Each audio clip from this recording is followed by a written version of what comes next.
बिस्मिल्लाहिर्रहमानिर्रहीम। Second year students, chapter number 4 differentiability जो है वो हमारे डिस्कशन में, और टॉपिक नंबर 6 जो है वो हम लोग लेकर चल रहे थे, ट्रिग्नोमेट्रिक फंक्शन की डिफरेंशिएशन। तो आज ट्रिग्नोमेट्रिक फंक्शन जो है बस एंड होने जा रहा है, 2 to 3 क्वेश्चंस रिमेनिंग है। तो आज हमारा ये टॉपिक जो है वो एंड हो जाएगा, यानी डिफरेंशिएशन जो है ट्रिग्नोमेट्रिक फंक्शन की वो आज मुकम्मल हो जाएगी। तो लास्ट टाइम आपको याद होगा कि हमने जो क्वेश्चन शुरू किया था उसमें हमारे पास सबसे पहले हमने ट्रिग्नोमेट्रिक फंक्शंस के ऊपर जब पावर देखी थी तो हम पावर रूल अप्लाई किया करते थे। फिर हमने देखा कि ट्रिग्नोमेट्रिक फंक्शंस जो हैं वो मल्टीप्लाई हो रहे हों तो हम प्रोडक्ट रूल इस्तेमाल किया करते थे, और जब फ्रैक्शन में आ जाए तो फिर हम क्वोशिएंट रूल जो है वो इस्तेमाल किया करते हैं। तो अब ये आज के लेक्चर में बस ये 2 to 3 क्वेश्चंस क्वोशिएंट रूल से रिलेटेड हैं। तो question number 34, 1 minus sine x over 1 plus sign x है, ठीक है, और इसको हमने डिफ्रेंशिएट करना है। तो ऑब्वियस सी बात है, फ्रैक्शन है हमारे पास, u अपॉन वी का फार्मूला इस्तेमाल होगा। तो सबसे पहले u अपॉन वी का फार्मूला मेंशन कर दिए, ठीक है। अब u जो है वो न्यूमिनेटर को कहते हैं, वो हो गया 1 माइनस साइन एक्स, वो हो जाएगा 1 माइनस साइन एक्स, और v कहते हैं डिनोमिनेटर को, तो वो हो जाएगा हमारे पास 1 प्लस कॉस एक्स।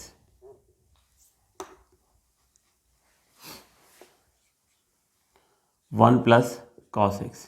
तो ये इस तरह u और v जो है वो हमने इसको जो है वो डिसाइड कर लिया।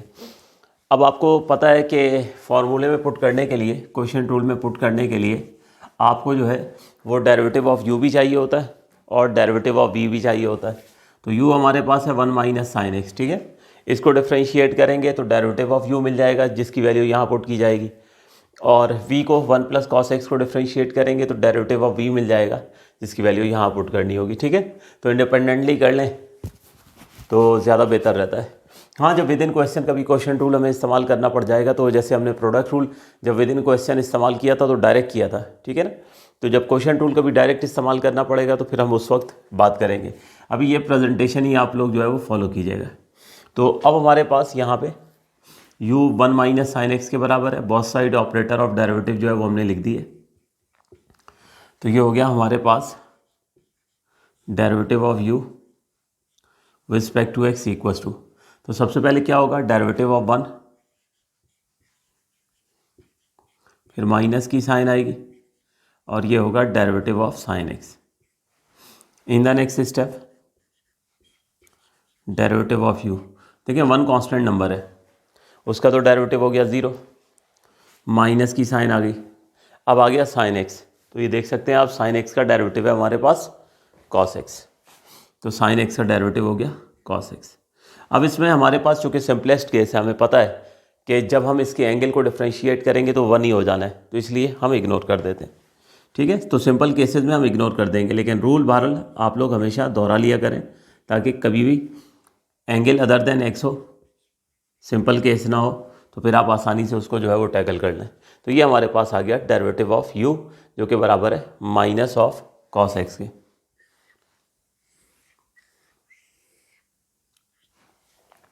अब इसके बाद इसको डिफ्रेंशिएट कर लेते हैं, 1 प्लस कॉस एक्स को,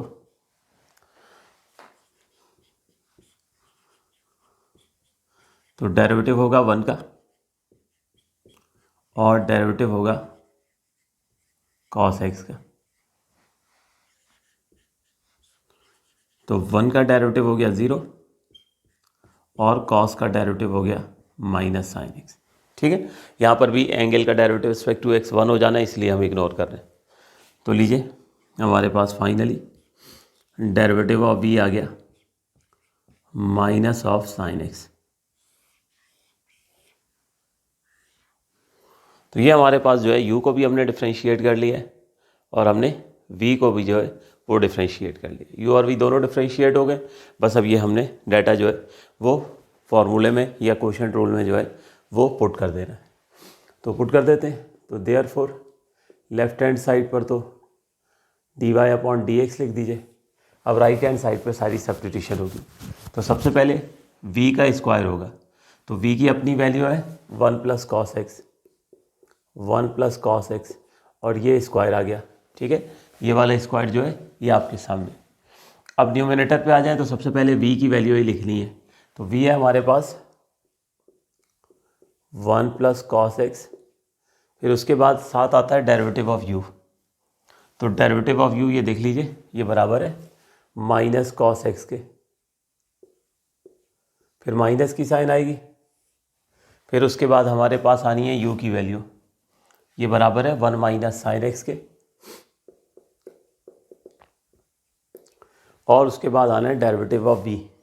तो derivative of v minus sine x के बराबर। तो ये हमने सबसे पहले जो है वो डेटा पुट कर दिया। बस अब सिंप्लीफाई करते हैं और इसको मोस्ट सिंप्लीफाइड फॉर्म तक ले जाएंगे तो हमें आंसर जो है वो मिल जाएगा। तो derivative of y respect to x equals to, तो first of all denominator as it is लिख देते हैं 1 प्लस कॉस एक्स का होल स्क्वायर। अब ये माइनस कॉस को सबसे पहले हम 1 से मल्टीप्लाई करते हैं, तो माइनस कॉस एक्स हो गया, फिर ये माइनस कॉस को कॉस से मल्टीप्लाई कर दें तो माइनस कॉस स्क्वायर एक्स हो गया। उसके बाद ये माइनस, बल्कि एक काम करते हैं कि हम यहाँ पे अब माइनस साइन को जो है मल्टीप्लाई कर देते हैं 1 से, ये हो जाएगा माइनस साइन एक्स, फिर इस माइनस साइन को माइनस साइन से मल्टीप्लाई करते हैं तो ये हो जाएगा साइन स्क्वायर एक्स। ठीक हो गया, मल्टीप्लिकेशन कर दिए। अब ब्रैकेट्स ओपन करते हैं,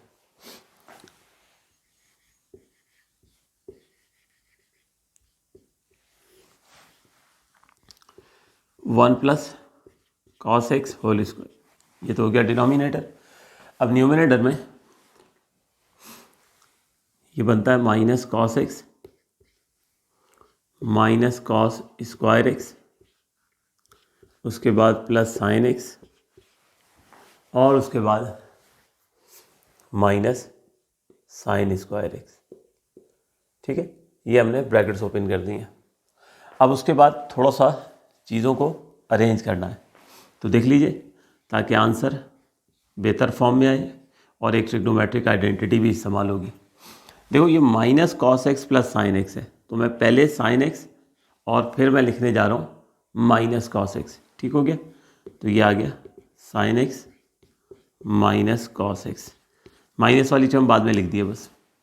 उसके बाद अब आप देखो आपके पास क्या बचा, minus cos square x minus sign square x, minus cos square minus sine square, इससे मैं माइनस कॉमन निकाल लेता हूँ तो ये दोनों पॉजिटिव हो जाएंगे, कॉस स्क्वायर भी पॉजिटिव हो जाएगा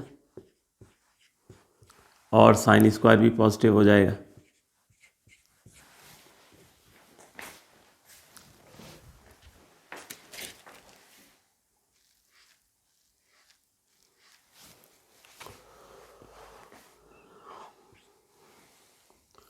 डिनोमिनेटर आ गया square of 1 plus cos x. अब आप देख सकते हो कि यहाँ पे ट्रिग्नोमेट्रिक आइडेंटिटी इस्तेमाल हो जाएगी। ठीक है, sine square theta plus cos square theta equals to 1, तो इसकी जगह हम पुट कर देते हैं 1, तो लिख देते हैं, चले put cos square x plus sine square x equals to 1, या 1 पुट करते हैं, तो derivative of y equals to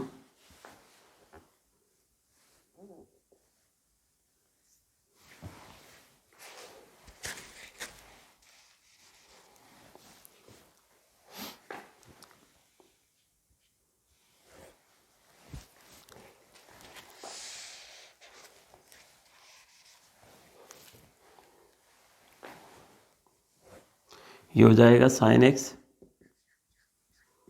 minus cos x. ठीक है, और ये यहाँ पे माइनस आया और sine square theta plus cos square theta trigonometric identity इस्तेमाल होकर ये हो गया 1, और डिनोमिनेटर में हमारे पास square of 1 plus cos x. तो ये बेटे फाइनली हमारे पास जो है ये आंसर है, नोट कर लीजिए।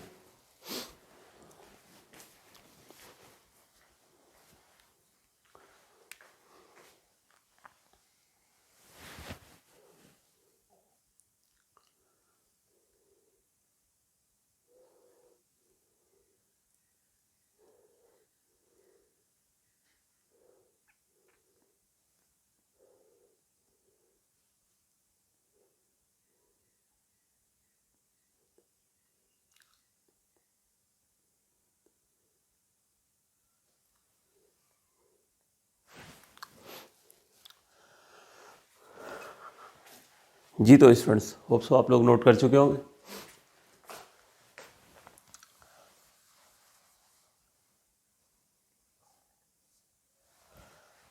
नेक्स्ट हम क्वेश्चन की जानिब जाते हैं।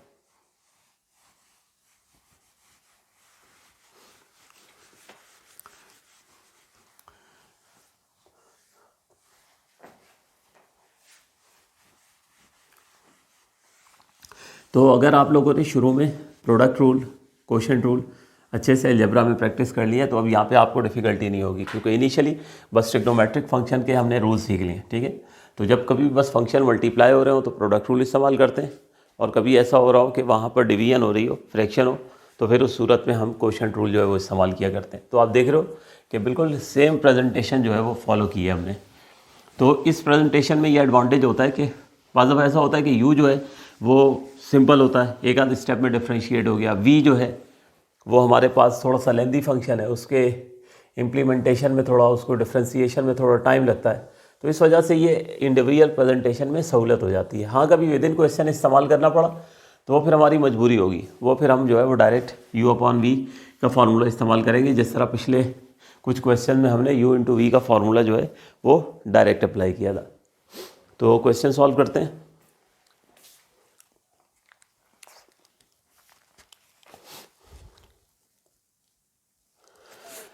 क्वेश्चन है हमारे पास 35,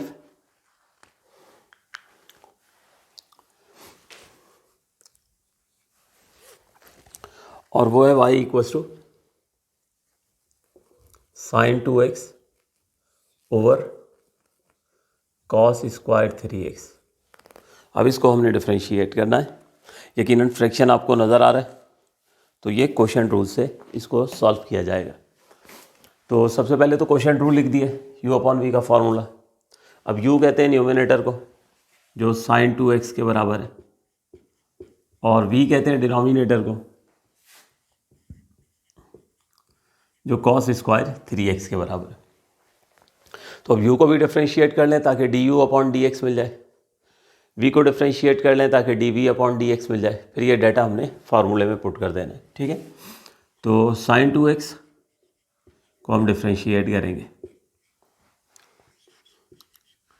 तो derivative of u sign 2x।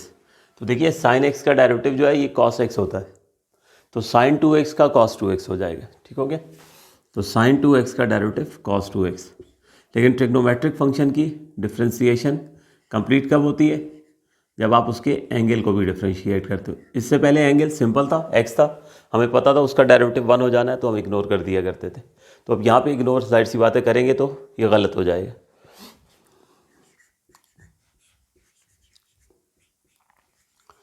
तो ये आ गया cos 2x। अब 2x का डेरिवेटिव हमने फाइंड आउट करना है, तो 2 बाहर,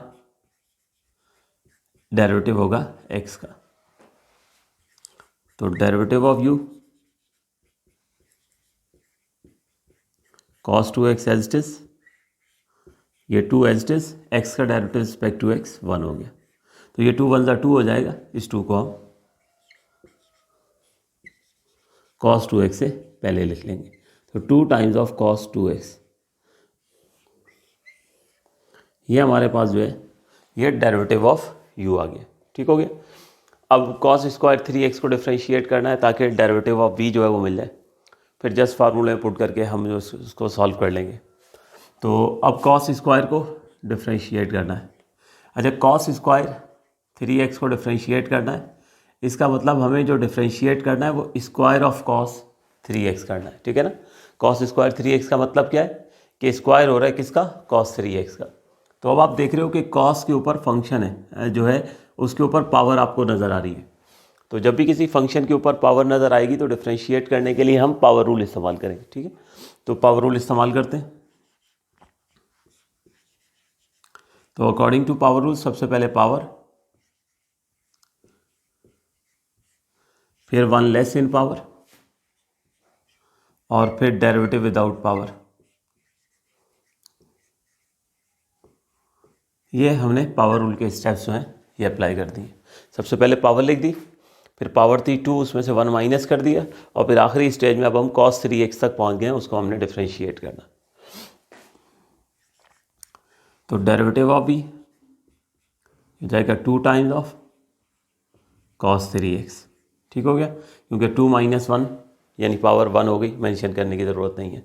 अब यहाँ डेरिवेटिव ऑफ cos 3x लिखा है, तो cos का डेरिवेटिव ये देख लीजिए माइनस साइन x होता है, तो cos 3x का डेरिवेटिव क्या हो जाएगा, माइनस साइन 3x।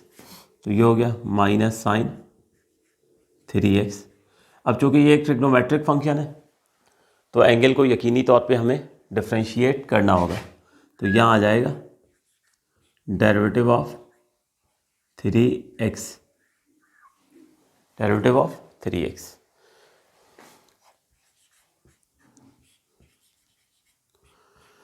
अब इसमें हमारे पास जो है यहाँ पे ये माइनस को यहाँ ले आइए, -2, ठीक है, माइनस को बाहर ले आए और 2 के साथ लिख दिया। उसके बाद हमारे पास जो है ये आ गया cos 3x, ये आ गया sin 3x, इनको एक ब्रैकेट में लगा देते हैं, और 3x का डेरिवेटिव, अब यहाँ पे चूँकि स्पेस नहीं है तो हम इसको जो है डायरेक्ट 3 लिख देते हैं। तो derivative of v this will be equals to, अब ज़रा अरेंज भी कर लें तो ये 2 जो है, ये 3 जो है ये आके इस 2 से मल्टीप्लाई हो जाएगा, तो this can be written as -6 sin 3x cos 3x। ठीक है, वो आमतौर पे जब भी हम लिखते हैं तो साइन पहले लिखते हैं, कॉस बाद में लिखते हैं, इसलिए अरेंज कर लिया, नहीं करते जब भी कोई फर्क नहीं पड़ता है। ठीक है, तो ये फाइनली हमारे पास डेरिवेटिव ऑफ v आ गया। अब u का डेरिवेटिव भी आ गया, v का डेरिवेटिव भी आ गया। ठीक है, अब इसको जस्ट आपने ये क्वोशिएंट रूल में पुट कर देना है, तो क्वोशिएंट रूल में इसको सब्स्टिट्यूट करते हैं, तो therefore derivative of y equals to, तो ये पुट करेंगे हम, तो v का स्क्वायर सबसे पहले करें, ये रही v की value cos square 3x, cos square 3x, इसका स्क्वायर हो गया, फिर वही v यहाँ पर आ जाता है cos स्क्वायर 3x। अब v यहाँ पर आता है तो डेरिवेटिव होता है u का, तो ये रहा u का डेरिवेटिव। ठीक है, 2 cos 2x, 2 cos 2x, फिर माइनस की साइन आएगी, माइनस की साइन के बाद u की वैल्यू लिखनी है आपने sin 2x, और उसके बाद डेरिवेटिव ऑफ v, तो यह है derivative of v, -6 sin 3x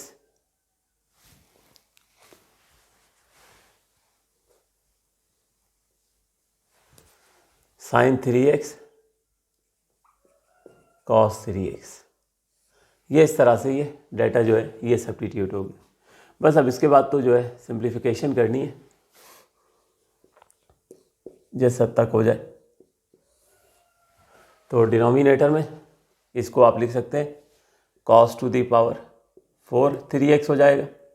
ठीक है, क्योंकि अगर ऐसा लिखा है a स्क्वायर होल स्क्वायर, तो this can be written as a to the power 4। तो ये जो cos स्क्वायर 3x है, मैंने अभी आपको बताया cos स्क्वायर 3x है, इसका मतलब यही है कि cos 3x का स्क्वायर है। ठीक है, और यहाँ पर एक बार फिर स्क्वायर आ रहा है, तो ये हमारे पास cos 3x की पावर 4 बन जाती है, जिसको हम लिख सकते हैं cos to the power 4 3x। ठीक है, तो डायरेक्ट लिख दिया, ये लॉजिक आपको बता दी। अब इसके बाद यहाँ पे अरेंज कर लें, बस 2 लिखते हैं पहले, फिर cos 2x cos square 3x, ये हो गया। ये -6 जो है इसको बाहर ले आए, +6 कर लें। अब ये हो गया sin 2x sin 3x और cos 3x। तो ये फाइनली हमारे पास जो है ये आंसर आ गया। नोट कीजिए।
नेक्स्ट,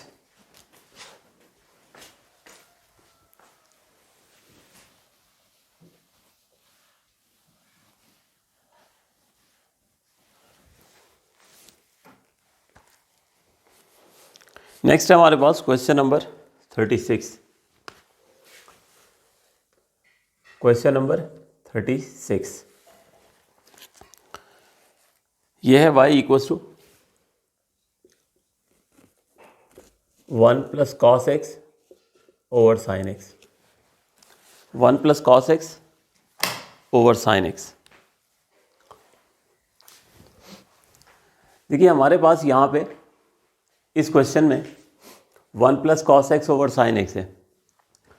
देखिए अगर किसी क्वेश्चन में आप देख रहे हो ना कि कोई ऐसा फ्रैक्शन नज़र आ रहा है जिसमें एलसीएम ब्रेक करके डायरेक्टली सिंप्लीफाई कर सकते हैं, तो ये उसी में से उसी टाइप का एक क्वेश्चन है। यहाँ ज़रूरी नहीं है कि आप u अपॉन वी का फार्मूला इस्तेमाल करें, ठीक है। तो मैं यहाँ आपके सामने ये सॉल्व करता हूँ, मैं किस तरह से कह रहा हूँ, लेकिन अगर आप इस पर क्वेश्चन रूल भी लगा देते हैं तो ओके है, वो जब भी डिफ्रेंशिएट हो जाएगा, कोई प्रॉब्लम नहीं है। लेकिन अगर आप देखते हैं कोई ऐसा फ्रैक्शन है कि जिसमें क्वेश्चन रूल से बचा जा सकता है और आप उसको जो है वो सॉल्व कर लेते हैं तो कोई फ़र्क नहीं पड़ेगा। मैं आपके सामने सॉल्व करता हूँ तो फिर बात आपको समझ में आएगी कि मैं क्या कह रहा हूँ। देखिए हमारे पास क्वेश्चन है 1 plus cos x upon sine x. आप इस पर u अपॉन वी का फार्मूला लगाएं और सॉल्व कर दें, ठीक है। एक तो वो तरीका हो गया, मैं उस तरीके से नहीं कर रहा हूँ। देखिएगा मैं क्या कर रहा हूँ। हमारे पास है 1 plus cos x over sine x, 1 plus cos x over sine x, ठीक है।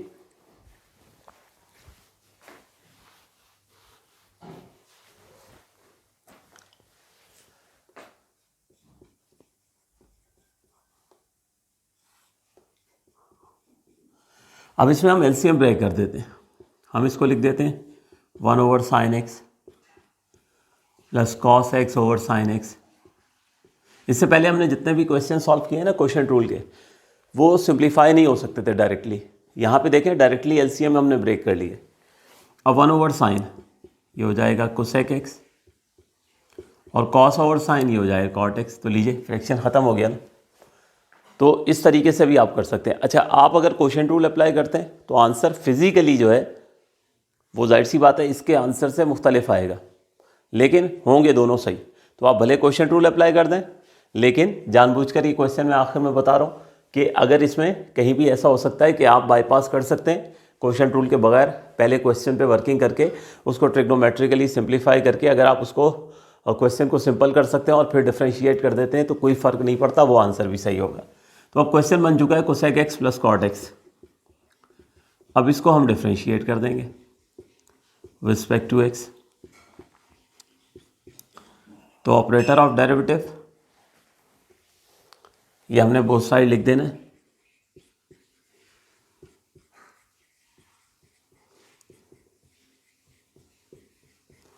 अब लेफ्ट हैंड साइड ये हो गया d y upon d x. अब यहाँ पे पहले डिफ्रेंशिएट होगा कोसेक एक्स और फिर डिफ्रेंशिएट होगा कॉट एक्स।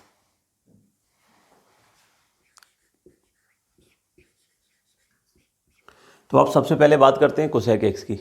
तो ये देख लीजिए कोसेक एक्स का डेरिवेटिव हमने क्या पढ़ा था, minus cosec x into cot x. तो कोसेक का डेरिवेटिव हो गया minus cosec x into cot x. अब उसके बाद एंगल को डिफ्रेंशिएट करना चाहिए, लेकिन एंगल सिंपल है ना, एंगल एक्स है, उसको हम डिफ्रेंशिएट करेंगे तो रिस्पेक्ट टू एक्स जो है वो 1 ही हो जाएगा, इसलिए यहाँ पे हम इग्नोर कर देते हैं। प्लस की साइन आ गई, उसके बाद आ गया कॉट। तो ये देख लीजिए कॉट का डेरिवेटिव है minus cosec square x. Cot का derivative minus cosec square x हो, बस ब्रैकेट्स ओपन कर देते हैं। तो minus cosec x into cot x minus cosec square x, ये हमारे पास जो है आंसर आ गया।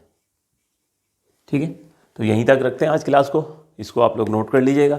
इंशाअल्लाह जो अगला होगा हमारा लेक्चर नंबर 13, उसमें हम नया टॉपिक स्टार्ट करेंगे, इन्वर्स ट्रिग्नोमेट्रिक फंक्शन। ठीक है, ये तो ट्रिग्नोमेट्रिक फंक्शंस थे जिनको हमने डिफरेंशिएट करना सीखा है। नेक्स्ट टॉपिक में हम इन्वर्स ट्रिग्नोमेट्रिक फंक्शंस को जो है वो डिस्कस करेंगे। उससे पहले कोशिश कीजिएगा कि इस टॉपिक की बहुत अच्छे से प्रिपरेशन कर लें। तो इंशाल्लाह नेक्स्ट लेक्चर में फिर कंटिन्यू करते हैं। Thank you.